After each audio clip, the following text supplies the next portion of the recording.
thank you so much for coming. I know I have a lot of competition today with Mark Zuckerberg on the Hill, so I'm very honored that you made it for this luncheon meeting. Let me just open up my talk. I also would like to thank you and your bosses for your generous support in the most recent budget of the National Institute of Health, particularly highlighting the Brain Initiative, which is vital to the type of work that I'll be showing you today. I'll actually introduce a little bit of things that have come out of the Brain Initiative. And of course, the very recent addition of the monies for the opioid crisis, which is the topic of today's talk. So thank you very much for all the work you've been doing. Get this fired up. Okay, so we're going to talk about addiction, and we'll go into kind of try to frame the opioid crisis in terms of addiction and the problem that America has with addiction, very briefly. Then we'll talk about how it's a brain disorder. We'll go inside the brain, look a little bit at the circuitry that gets changed, identify a pathology that is produced by addictive drugs in the brain, so the repeated use of the drugs changes the brain, and then show you how we find a target there and bring it back out to some early clinical trials with a drug that actually fixes that pathology. Okay, so that's the outline for the day. Just to get perspective, excuse me, I want to grab some water here. Just to get some perspective on the current opioid crisis, so you're all aware that this is not the first epidemic that we've had. If you go back, many of you in the room, some of you in the room will remember the cocaine epidemic. And then that seemed to go away, at least as went away in the press, to be replaced by the methamphetamine epidemic, seemed to fade out, to be replaced by the opioid crisis that we're in today. I think the theme that runs through all of this is that America has a problem with drug addiction. And this next slide, which is a nightmare, and I will highlight things and talk you through them. This is just brand new data from, it was published, just came out in the Annals of Internal Medicine. So I was lucky enough to stumble across this just before, literally 2 weeks ago it came out. And it really highlights the fact that we have an ongoing addiction problem. It just depends on which demographic you look at, but there's always a problem with drug addiction in the United States. So in this graph, these tables, what you can see is that there's mortality over here. The different colors are different time periods. So 4-year periods going from 2000, and the green here is 2015. And then it's different drugs. You can see it's broken down into the classic ethnic groups in the United States and by gender. All right, so hopefully you can see enough of this. This is the pinnacle of the current opioid crisis. So what this is showing is the upswing in heroin overdoses. And so we're all very familiar with that. It's happening all over the United States. It's a real problem. A lot more people are overdosing on heroin than ever before. Cuts across all demographics and both genders. If you look at prescription opioid overdoses, so this is also a big part of the current crisis because we're actually dealing, at least initially, before they switched to heroin, with prescription legal drugs. And so that's a sociological problem that, of course, we're trying to deal with. Well, you can see the peak effects are in females, mostly, and white males. There's another one that nobody talks about. And you can see there's a lot of overdoses, and that's rising. And these are Valium-like drugs. So these would be benzodiazepines, if you're familiar with that pharmacological term. And so these Valium-like drugs, in part, people are using them to treat their opioid withdrawal. But basically, we're seeing a lot more overdoses from that. Same kind of rise that we're seeing with the opioids. Okay, well, remember that cocaine crisis that we thought we got rid of? It turns out we didn't get rid of it in the black population. So there's more overdoses in blacks to psychostimulants, and there has been all along to drugs like cocaine than there are even to opioids. So this is something we only really partially pushed out of one demographic, but it remains in another. And that methamphetamine crisis that we thought we got rid of, what you can see is it's just starting, but there's an uptick. The green bar is going up. It's across all demographics. We're seeing an uptick. It's higher now. These last data are from 2015. If you go to 2017, what you'll see is that in Hawaii and Oregon, there was more overdose from methamphetamine than there was from opioids. And you may recall from the last methamphetamine epidemic, it starts on the West Coast. That's the big intake point for meth, and it moves across. So it should be hitting Jersey any time now. It moves from east to west, west to east. So what this is designed to exemplify is, well, depending on society, depending on various circumstances, different drugs appear in different demographics as an epidemic. There's always a problem in the United States. And while we can sociologically deal with the peak of the crises, we need to understand enough about the brain to understand exactly what the pathology is that the addictive drugs have produced in the brain so that we can target those just like we do cancer or other types of diseases and fix it. And then when we fix it, at least the person has a chance. Their brain has been brought back to normal, and I'll describe that to you how a fix in the brain is not a cure because the brain is so interactive with the world around you. You also need psychosocial interventions, even when you fix the pathology. All right, but we'll come to that. Okay, so if we're going to think about addiction and how we delve into the brain, let's just talk about what addiction is very briefly. You can think of it as a spectrum disorder. So on one hand, you have social use. We don't even call that a disorder. It's just fun most of the time, all the way out to compulsive use. And in between, you have something we call regulated lapses. So this is the halfway house between what we would call addicted and somebody who's got a serious problem because they're compulsively relapsing, they can't control their drug use, and somebody who's just using it socially and not addicted at all. This regulated lapse period is where maybe some of us have been there sometimes, where you actually have to make a decision between two things that seem important. One is going out and having your beer, and the other is doing something, your homework or going going home and helping your kids. So you still have cognitive function. You're still able to weigh the consequences and the benefits and make a decision. So that's what's in between. Right now, if you look at what we have available to treat addiction, it's replacement therapies.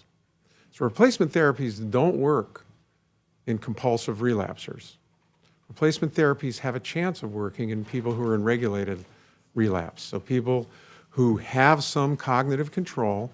So if you take these drugs, and they're called replacements because they act on the same receptors in the brain that the addictive drug does. So in the case of heroin addiction or prescription opioids, you would have methadone or buprenorphine. So these are basically addictive drugs. They bind the receptor a little differently, and they have different pharmacokinetics. So they're much slower in and much slower out. So they're not as addictive, but they'll suppress the cravings that you have for the real addictive drugs, like heroin. And as a result, it gives a person a chance to mobilize and organize the world around them to where eventually the goal is to get them off the methadone or buprenorphine and they're back in society without an addiction. That doesn't work very often. The most successful replacement therapy is Chantix, which is varenicline is the generic name, which is used to treat cigarette smoking. And that has about a 25% success rate after 6 months. So people only 25% of the people are still abstinent after using Chantix for 6 months. They've gone back to smoking. So replacement therapies are really only good for people that have all the bottles in the garbage and they're ready to take advantage of having their cravings reduced and quit taking the drug and becoming abstinent. What we do not have is really anything on the market that takes care of the pathology, the broken arm inside the brain that leads to the person being so motivated to take the drug that they'll make bad decisions, that they'll decide to take the drug instead of go home to their kids. That's a brain pathology, and that's where neuroscience comes in. That's what we need to figure out. When we figure that out, it's going to apply, it looks like, based on what I'll show you, it's going to apply across drugs. So all the drugs lead to this same compulsive state. Whereas the replacement therapies work really on the individual drugs. You have different replacement therapies for different drugs. All right, so we're going to go into the brain and look at it. You're familiar with this axiom. It's an axiom in addiction. Drugs hijack brain circuits, so they act a lot like things in the natural environment, but then they take over that circuitry. So let's take a look at this phases of addiction in relationship to the circuitry. So on the far left, you'll see dopamine. How many people have heard of dopamine? Right, that's the reward transmitter, the love transmitter. It's been written up everywhere, Newsweek, Time Magazine.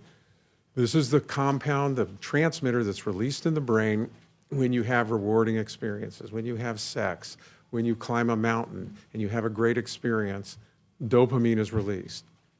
What they don't tell you so much about is dopamine is also released when you have a really bad experience. So stress releases dopamine. What dopamine is for normally is it's released when you have something very important happen in the world around you. So when that important thing happens, dopamine is released. Dopamine facilitates changes in the brain that allow you to learn about that good thing or that bad thing. The reason you want to learn all about these things that are important in the world around you, because if it's good, you want to figure out a way to get it again. If it's bad, you want to figure out a way to stay away from it. So dopamine heightens the imprinting of the thing, the reward, let's say, and associations in the world around you. So when you see those associations, you go, aha, the reward must be nearby, and I'll start looking for the reward. So it helps you get rewards or, conversely, stay away from dangerous things. Every addictive drug, and Lynn asked me about caffeine. Caffeine does not. Every addictive drug releases dopamine. That's why it's rewarding. That's why it's reinforcing. That's why people come back to take it, is because it releases dopamine. The key with this dopamine release compared to a Snickers bar is that this dopamine release is way more than you can get physiologically. You can have a Snickers bar, sex, and climb a mountain all at the same time, and you're not going to release as much dopamine as an injection of heroin, as a strong shot of whiskey. That will release more dopamine. So inasmuch as dopamine is released physiologically to help you tag on the world to the important events, to help you find those or stay away from those important events, every time you use an addictive drug, the dopamine's released and you're tagging the world around to that drug. And so you can see, if you go use the drug over and over again in a lot of different situations, especially vulnerable people, but it can happen to everybody if they use enough drug, will start tagging everything in the world around them to the drug, so that no matter where they go, they start thinking about the drug. So it becomes this really broad association that they have. So that's dopamine. Dopamine is very important for getting you addicted. But once you're addicted, which is really where we start dealing with the pathology, is people are already addicted, dopamine is not important. And dopamine has turned out to be a bad target for drugs to try to treat addiction. Dopamine is very important in me getting to learn about good things and bad things in the world around me. I can't mess with dopamine too much to affect drug use without affecting my relationship with the world as it's interpreted by the release of dopamine. Okay, so we're going to deal right here with this part, which is compulsive relapse, regulated relapse. How do we move people between those two? We're going to deal with a long-lasting pathology. Dopamine means a squirt. The drug, you take the drug, it squirts out. Changes in glutamate transmission are long-lasting in the brain. The glutamate transmission we're talking about comes from decision-making areas in the frontal cortex. And I'll show you pictures in a minute. You won't have to just watch me draw in my head all the time. From the frontal cortex down to the circuitry deep inside the brain that ultimately engages the behaviors that you use all the time to get things and stay away from things. So there's a problem, long-lasting problem that's produced by addictive drugs in this glutamate transmission, and that's what I'm going to talk to you about today. So let me try to give you, so that we're all clearly on the same page about what aspect of addiction we've got a pretty good handle on the biology of. Let me just give you an example that might, I know I've been in this situation, maybe some of you have too. So I'm at work, Sue, my wife, gives me a call and says, hey, I'm taking off work early. I'm going to meet some friends. You got to get home at 5 o'clock, cook dinner for the kids, help them with their homework, et cetera. And so that's an important event, right? I'm going to do that. So off I go. I've got my plan. My Cortex integrates the situation, sends out the action plan, and the action plan is basically get in my car and start driving home. Well, on the way home, trouble. I get a call from a buddy at the bar. So the bar buddy gives me a call and starts talking to me about he's going to be at the bar. All my friends are getting together. They've got some new beers on tap. Remember this bar? It's a really great place. We had a great time last time.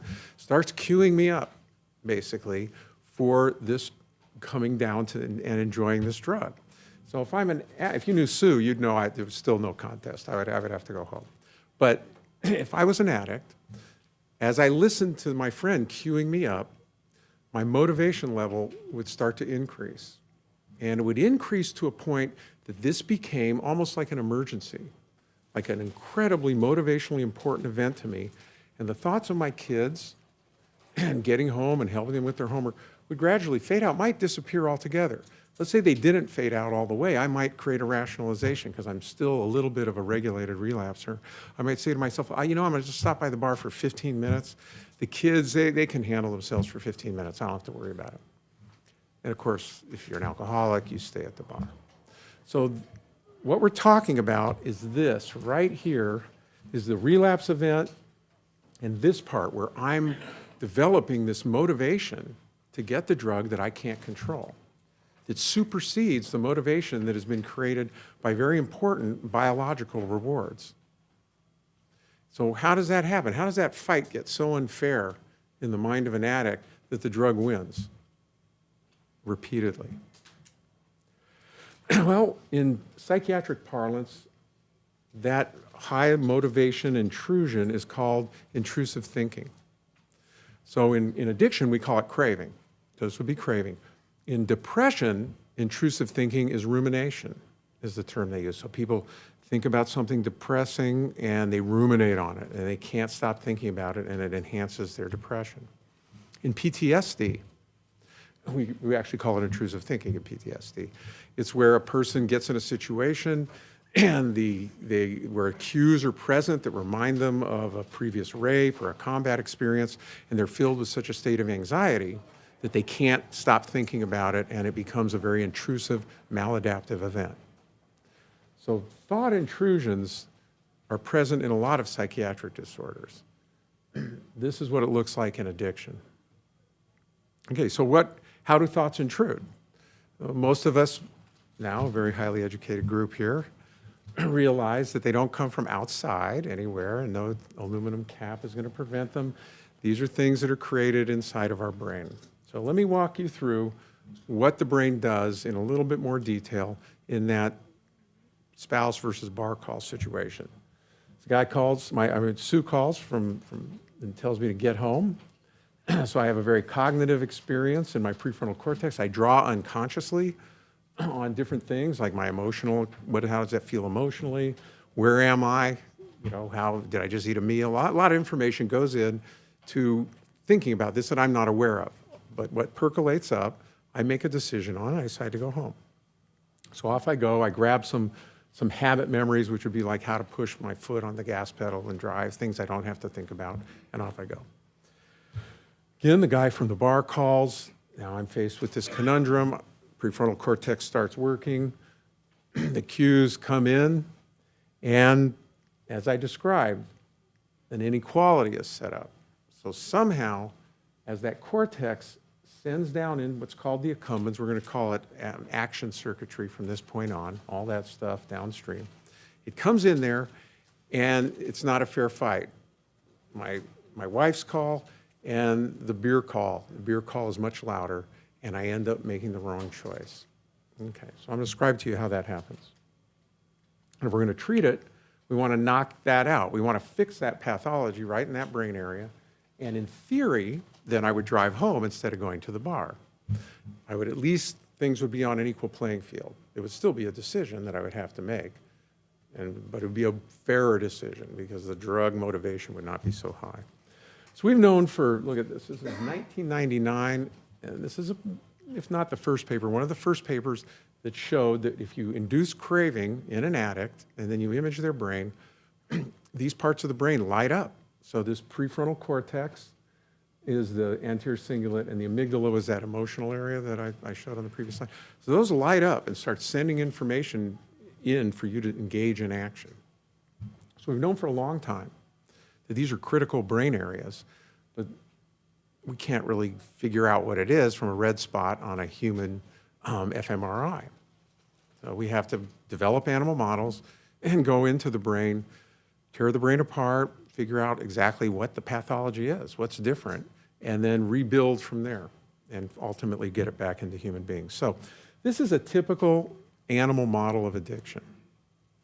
So everybody, or most of you, had a Psych 101 or an equivalent course like that, so you know about Skinner boxes, basically a box with two levers. In this case, the rat will get, or the mouse will get a drug in one lever, say heroin, and get nothing on the other lever. So the closed circle is the drug lever.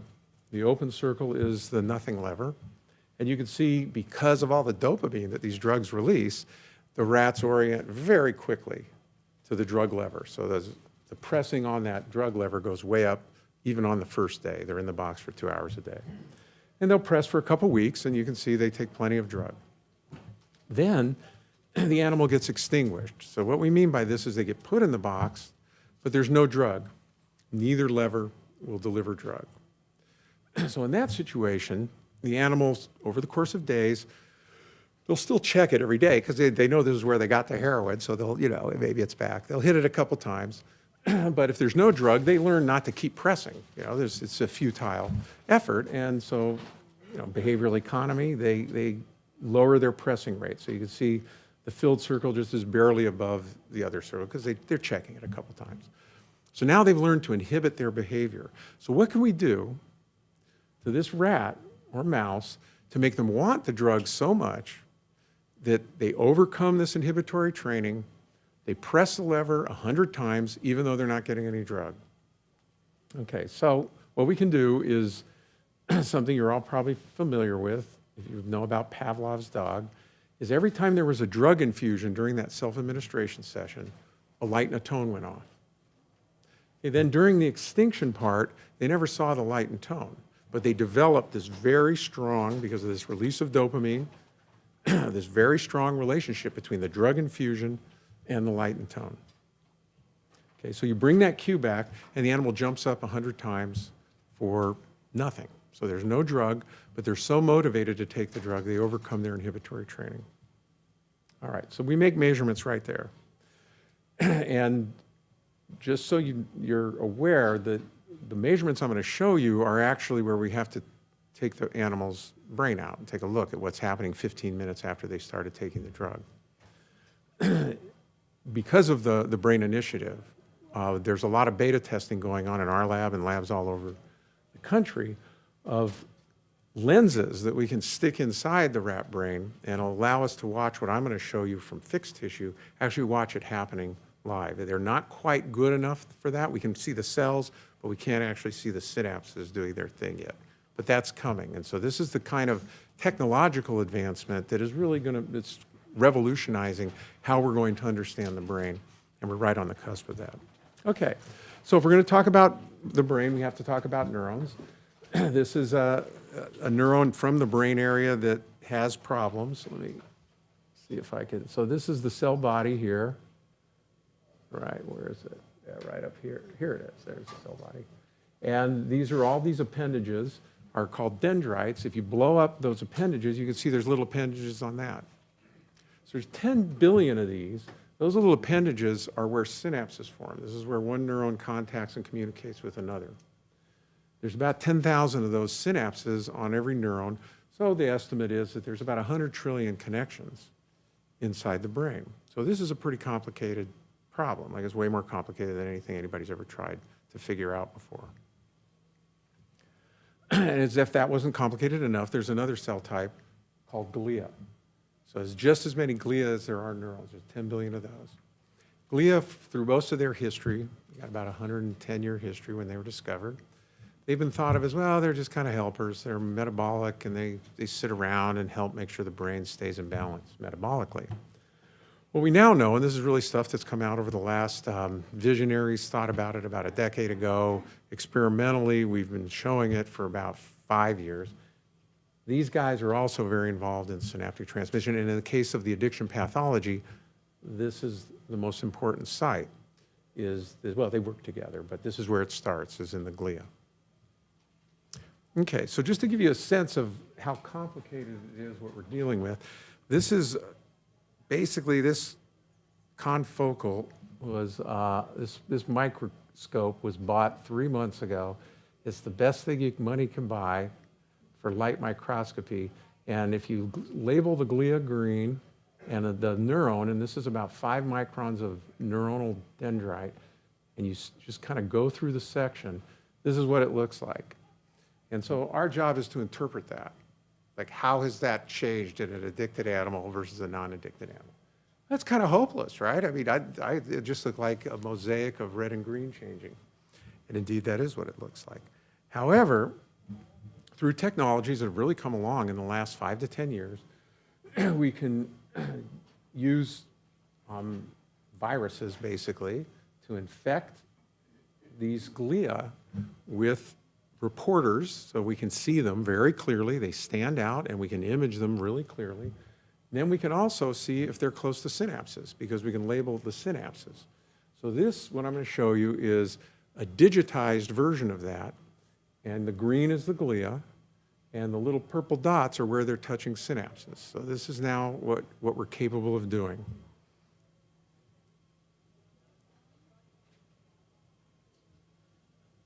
Okay, so what you'll see first is that the glia is incredibly complicated. It's a sponge. It's not like a round cell. It's full of holes and invaginations, and we're going kind of right into where a vessel goes through. But all those little purple dots are synaptic contacts. And we can count those. So now we've got it in a situation where we can just ask the computer, count that up. We don't have to get a graduate student to do it. They would spend all day doing one cell. We can just get the computer to count that up. Turns out that in an addicted animal in this brain area, the glia have about 40 to 50% less contact with synapses than a control animal. And that endures. So we'll see this a month after their last drug administration, and you can see it with nicotine, heroin, and cocaine. That's all that's been tried so far. Okay, so we've got the glia pulling back from the synapses. So what is that going to do? What's the setup there? How does that create the pathology that we're talking about? So the big blue circle that's the synapse coming in from the cortex that's going to communicate to the action circuit, which is the other blue rectangle, that then goes out and engages the behavior. And you can see it's glutamatergic, so it's got a little glutamate receptor there. And the glia come right up next to the synapse, and you'll see something called the glutamate transporter that's put there. So the glutamate transporter is made by the glia. It's expressed at the edge of the synapse with the idea that it will support the fidelity of synaptic communication, and it does it like this. So I've just gotten a call from Sue. A bunch of glutamate is released. As soon as it's released and interacts with the receptor, it gets taken up by the transmitter. So we see that one more time. Call from Sue, taken up. It's very high fidelity communication. Comes in, goes out.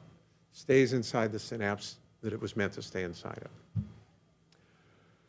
Okay, in the addicted state, as I mentioned, a lot of the glia have pulled back from the synapses. And to top it off, to make matters worse, that glutamate transporter is downregulated by, depends on the drug now, about 20 to 40%. Nicotine only knocks it down about 20%. Coke and heroin take it down about 40%. Okay, so they've pulled back and there's less transporter. So what's going to happen is now when my bar buddy's calling me and telling me, it's essentially just regular old cues, but these synapses are leaky. And so the glutamate spreads out of the synapse. And through a lot of signaling steps that I don't have time to go into, here's basically what happens. So this would be that postsynapse that's sitting on that action neuron that's going to then, go forward. And that's about what that dendritic spine would look like. It's got a few receptors on there. So it's it's a reasonably potent synapse.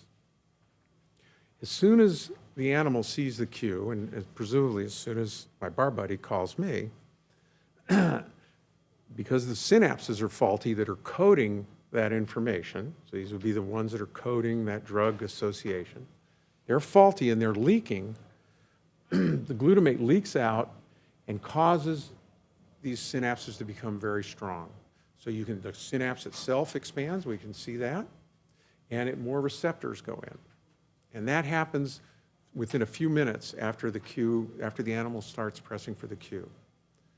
Importantly, if they're pressing for a biological reward like sucrose, that doesn't happen.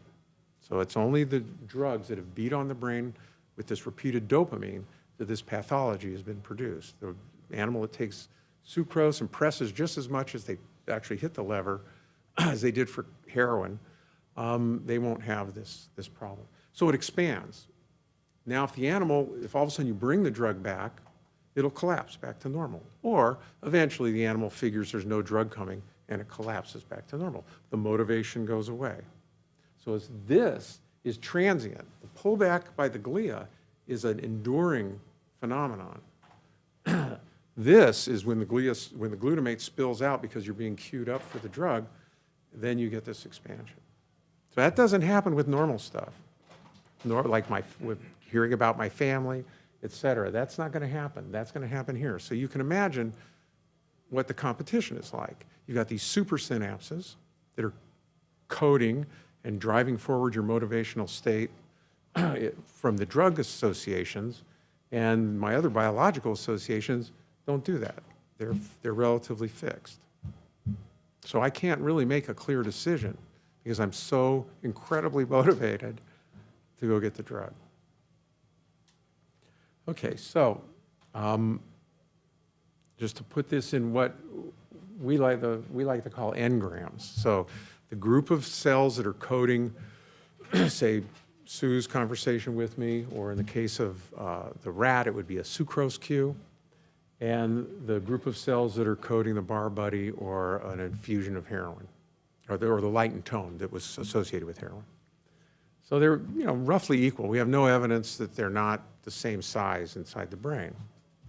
But the bar buddy, those synapses are leaky, glutamate spills out and starts recruiting and making those synapses bigger. So now when I've got this competition between Sue and my bar buddy, Sue can't compete. And the behavior is driven forward, the wrong behavior. I go for the drug, I go for the beer. Okay, so what does this tell us about ways we might treat using this information, might treat addiction?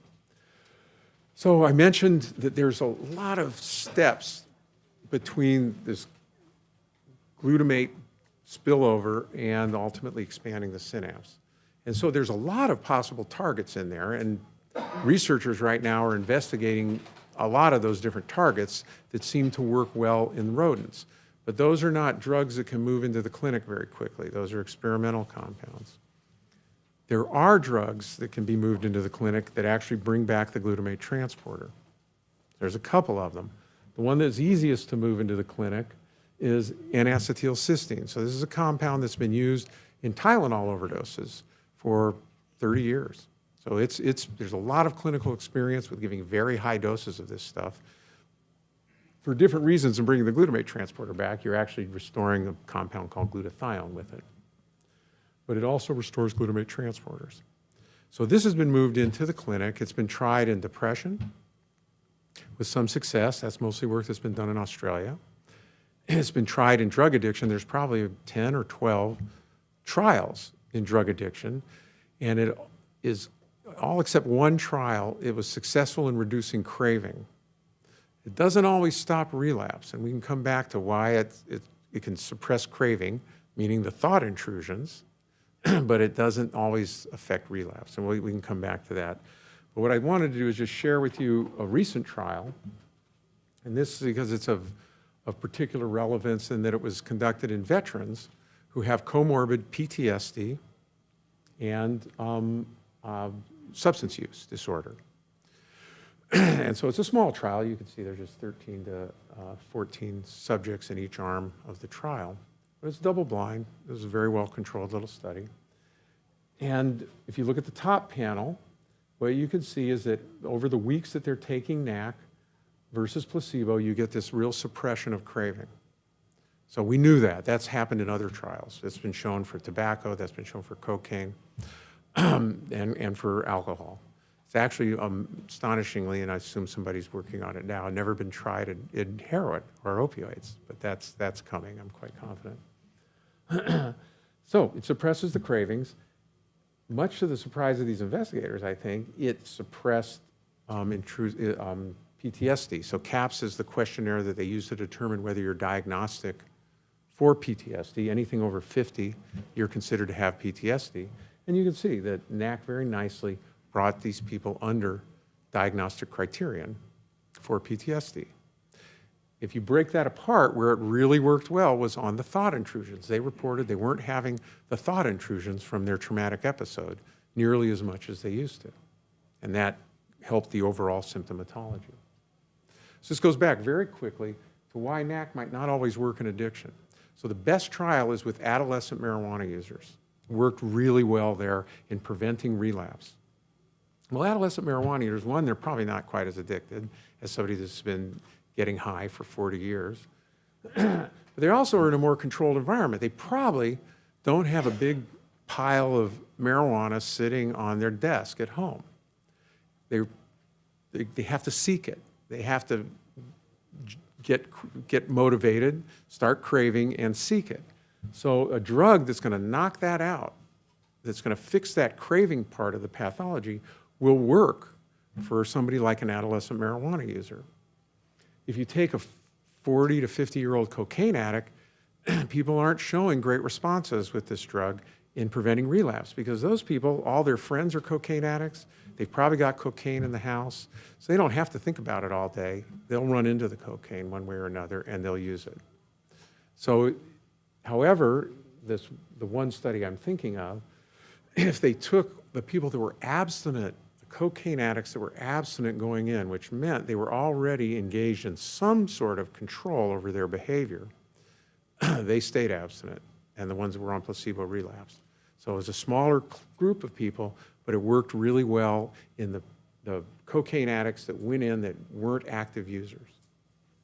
Okay, so what's the take-home messages here are the opioid crisis is the latest installment in Americans' drug addiction crisis. It's important that we deal with it, and I thank you for doing that in the most recent budget very aggressively, and that'll be very helpful. But we have an ongoing problem because we don't know enough about the brain. We're just learning about the brain and what addictive drugs are doing to the brain, and that's our ultimate target for a cure. So it's the latest demonstration that we don't have the ability to cure addiction. It's from a pathology and decision-making that I described to you. We're starting to be able to repair it. We can certainly repair it in rats. It's a more complicated situation, putting it into human society and trying to repair. We can repair it, but it doesn't necessarily fix the addiction. And this is going to require the cure. It's more sustained technology development and research. And the technology development, I just want to emphasize that, which is what the Brain Initiative is doing, is incredibly important. We don't have the tools to see some of the things we need to see very clearly yet. They're being developed. We kind of know what we need to see, or at least we know what the next step is at what we need to see. And people all over the country, thanks to that funding, are actively pursuing the technology to do that. And just personally, I would like to. I've been a scientist and working for you, working for the taxpayer for 30 years, and it's been a great life, that's for sure. And I'm very grateful for living in a country that has allowed me to be part of this very exciting endeavor to try to cure such a destructive disease. Thank you very much.